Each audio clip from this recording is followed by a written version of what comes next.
नमस्कार, स्वागत है आपका आराधना चैनल पे। कहानी के पिछले भाग में हमने सुना कि डॉक्टर शुक्ला विंती को उसके गांव लेकर जाते हैं। विंती की एक ही महीने में शादी होने वाली है। विंती जाने से पहले चंदर से बहुत दुखी होकर जाती है और उसके लिए बहुत चिंतित भी। अब चंदर घर पर अकेला है। अब आगे विंती के ब्याह को अब 15 दिन रह गए थे कि सुधा का एक खत आया। मेरे देवता, मेरे नयन, मेरे पंथ, मेरे प्रकाश, आज कितने दिनों बाद तुम्हें खत लिखने का मौका मिल रहा है।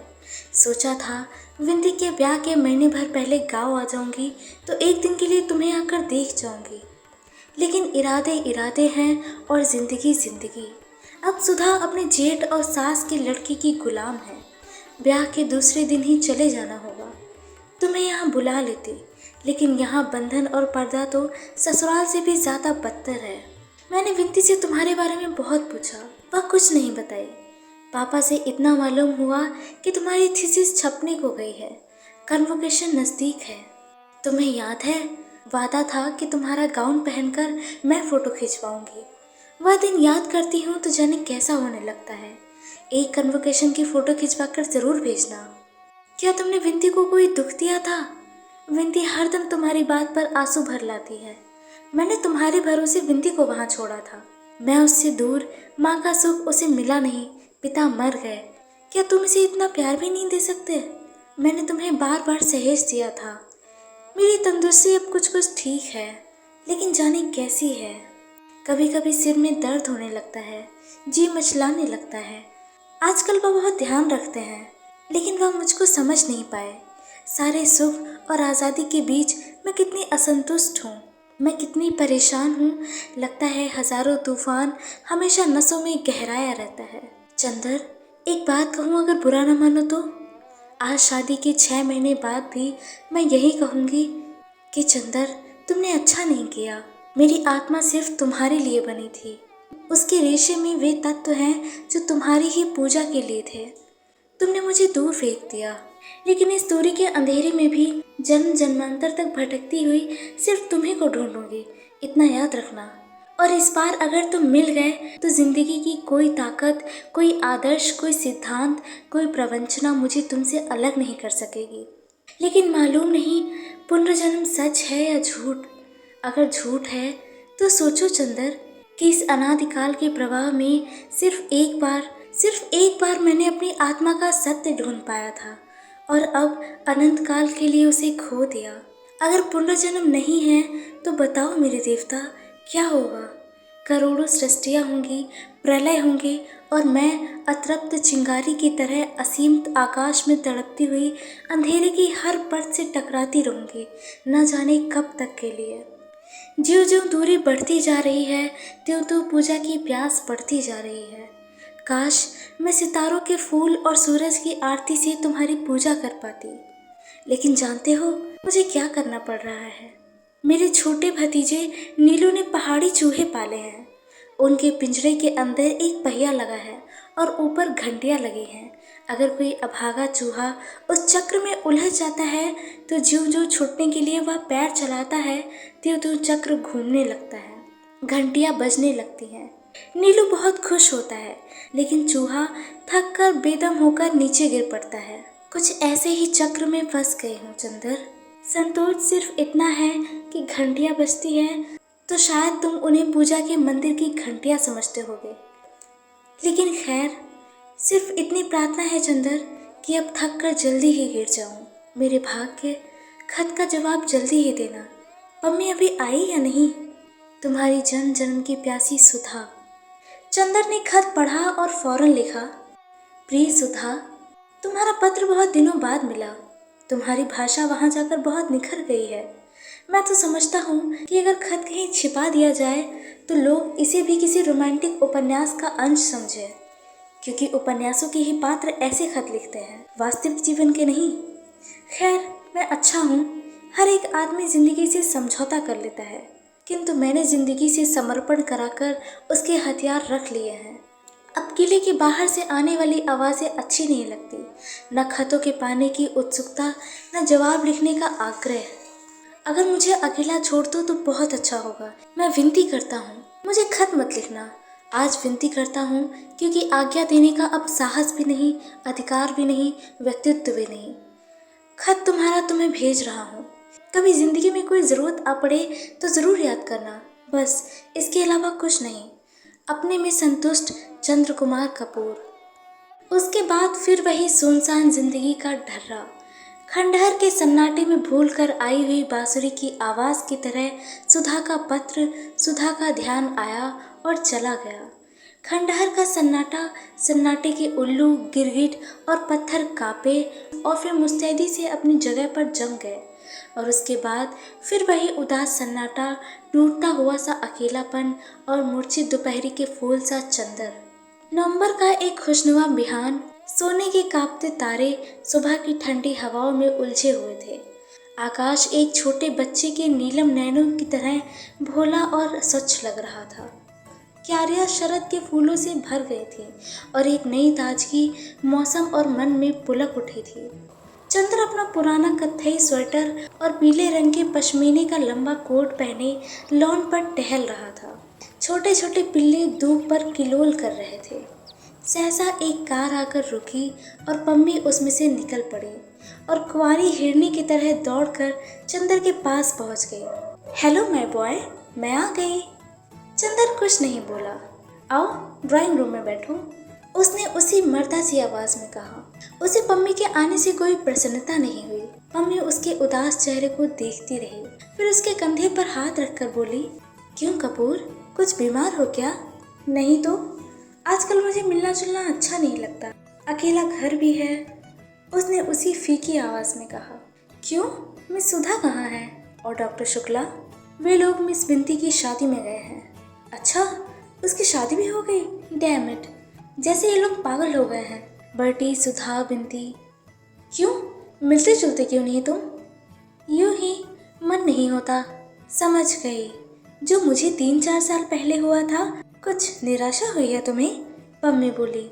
नहीं, ऐसी तो कोई बात नहीं। कहना मत अपनी जुबान से, स्वीकार कर लेने से पुरुष का गर्व टूट जाता है। यही तो तुम्हारे चरित्र में मुझे प्यारा लगता है। खैर, ये ठीक हो जाएगा, मैं तुम्हें ऐसे नहीं रहने दूंगी। मसूरी में इतने दिन क्या करती रही? चंदर ने पूछा। योग साधना, पम्मी ने हंस कर कहा। जानते हो, आजकल मसूरी में बर्फ पड़ रही है। मैंने कभी बर्फ के पहाड़ नहीं देखे थे।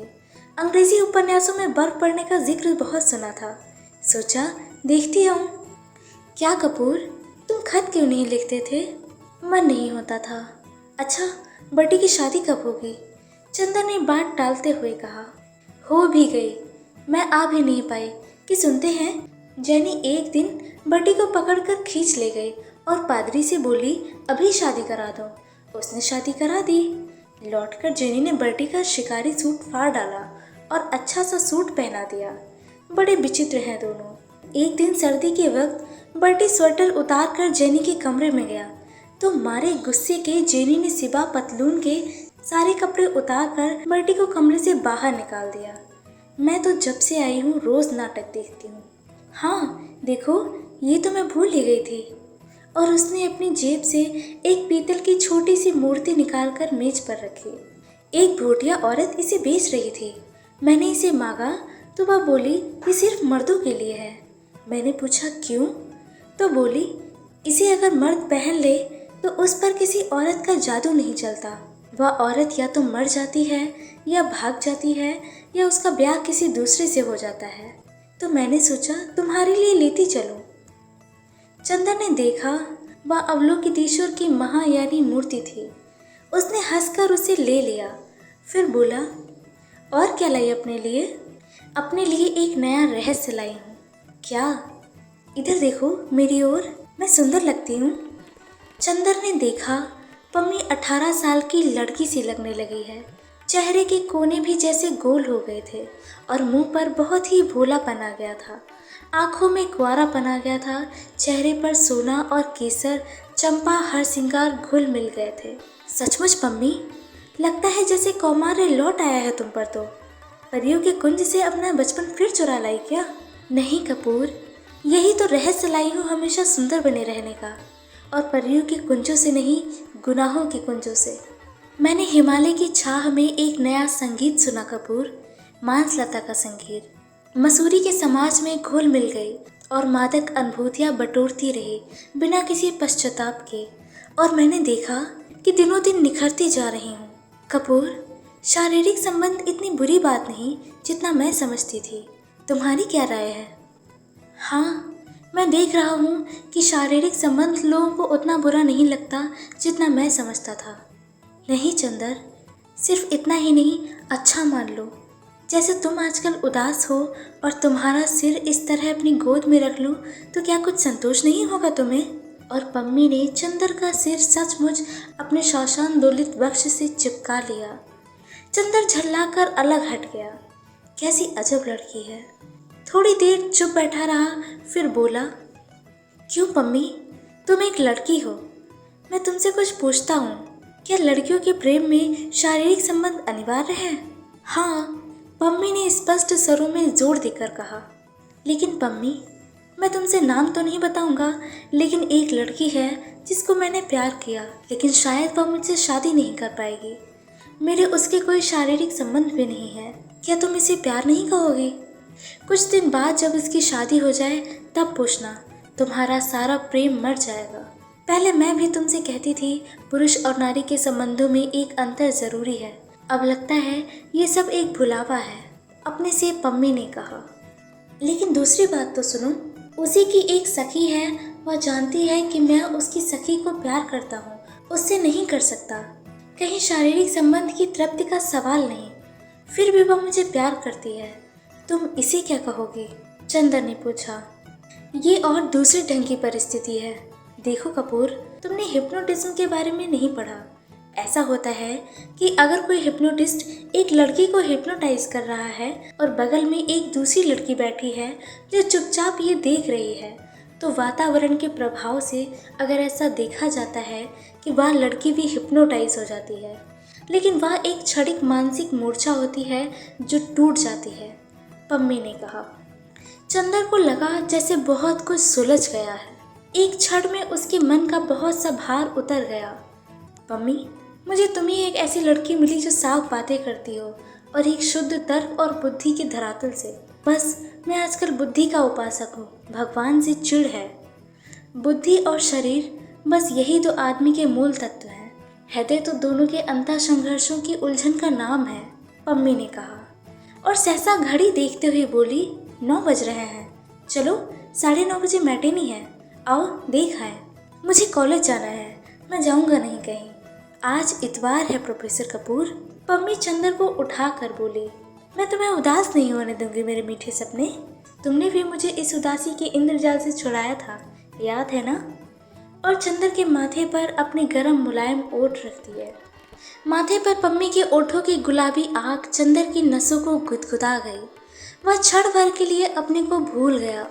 पम्मी की रेशमी फ्रॉक और गुदगुदाते हुए उस स्पर्श उसके बक्ष की अलभ्य गरमाई और उसके स्पर्श के जादू में खो गया। उसके अंग अंग में सुबह की शबनम ढलकने लगी। पम्मी उसके बालों को उंगलियों से सुलझाती रही, फिर कपूर के गाल थपथपा कर बोली, चलो। कपूर जाकर बैठ गया। तुम ड्राइव करो, पम्मी बोली। चंदर ड्राइव करने लगा और पम्मी कभी उसके कॉलर, कभी उसके बाल, कभी उसके ओठों से खेलती रही। 7 चांद की रानी ने आखिर अपनी निगाहों में जादू के सन्नाटे के प्रेत को जीत लिया। स्पर्शों के सुकुमार रेशमी तारों ने नगर की आग को शबनम से सींच दिया, ऊबड़ खाबड़ खंडहर को अंगों के गुलाब की पंखुड़ियों से ढक दिया और पीढ़ा के अंधियारों को सीपिया पलकों से झरने वाली दूधिया चांदनी से धो दिया। एक संगीत की लय थी जिसमें स्वर्ग भ्रष्ट देवता खो गया। संगीत की लय थी यह उद्यम यौवन का भरा हुआ ज्वार था जो चंदर को एक मासूम फूल की तरह बहा ले गया। जहाँ पूजा दीप बुझ गया था, वहाँ तरुणाई की सांस की इंद्रधनुषी समा झिलमिला उठी थी। जहाँ फूल मुरझाकर धूल में मिल गए थे, वहाँ पुखराजी स्पर्शों के सुकुमार हरसिंगार झर पड़े। आकाश के चांद के लिए जिंदगी के आंगन में मचलता हुआ कन्हैया थाली के प्रतिबिंब में ही भूल गया। मिलते हैं आपसे कहानी के अगले भाग में। आगे सुनने के लिए बने रहिए हमारे चैनल आराधना के साथ और कमेंट करिए हमें उन किताबों के नाम जो आप सुनना चाहते हैं। धन्यवाद।